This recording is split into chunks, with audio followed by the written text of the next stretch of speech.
Hello, and welcome to eTime with ISL. In this segment, we will discuss some basic data entry practices. For demonstration purposes, we've taken ourselves to an employee's time card. I'm going to go to the punch entered on Wednesday, 10/28 by the employee at the time clock of 10:37 a.m. We're going to make an assumption that the employee has given you a signed punch change request that has been signed by both the employee and the supervisor, and that you need to adjust the time on the time card. We're going to assume in this case that the employee actually clocked in at 8:30, which was their assigned time to arrive at work, but forgot to clock in at 10:37 but arrived at 8:30. So we're simply going to click in the box and type over the 10:37 a.m.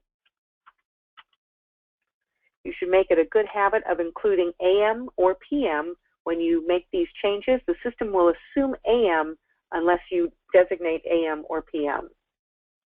Once you've made this change, you can look to see if your changes were correct by going to Actions, Calculate Totals.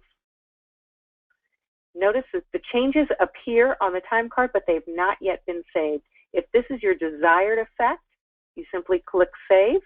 If this is not your desired effect, you can go back to Actions and say Refresh.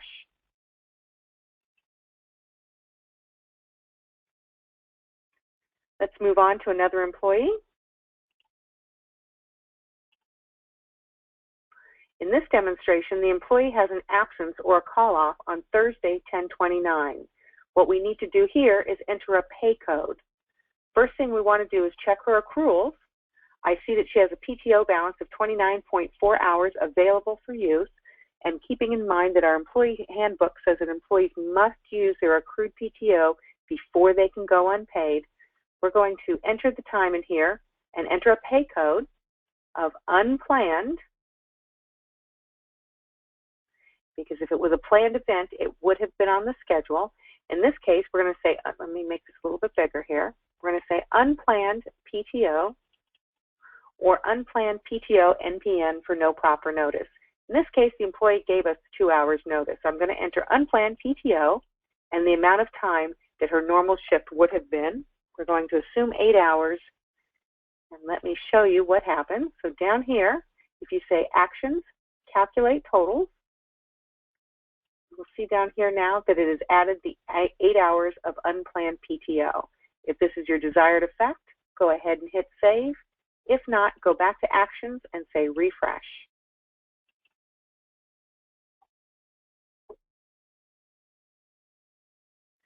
We're also going to show you how to do insert time.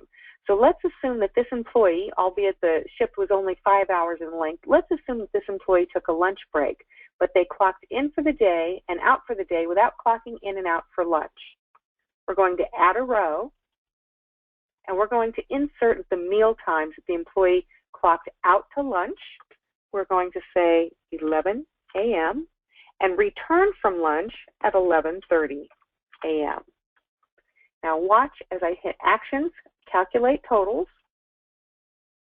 Notice that it combines the row together and inserts the time in the appropriate places. If this is your desired effect, hit Save. If not, go back to Actions and say Refresh. When you hit Refresh, there is no evidence that you've changed the time card at all because you haven't. So again, if you want to see what the outcome will be before you hit Save, Actions, Calculate Totals is your best friend. Let's go to one more example here. This is going to be a missed punch. When you have a solid red box, it's an indication that the employee has missed a punch for the day. In this case, it looks like they forgot to punch back in from lunch. Actually, this is a great example of what appears to be a missed punch in the morning. Actually, this goes back a little bit further. For the purpose of this demonstration, we're not going to address this issue up here for now. We're going to address just simply a missed punch.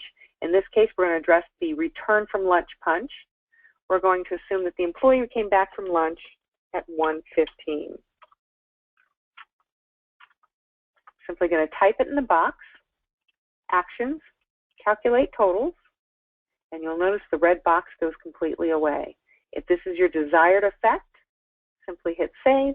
If not, refresh, and it puts you back to the position that you were in before. That's it for basic data entry practices. Hope you have a wonderful afternoon.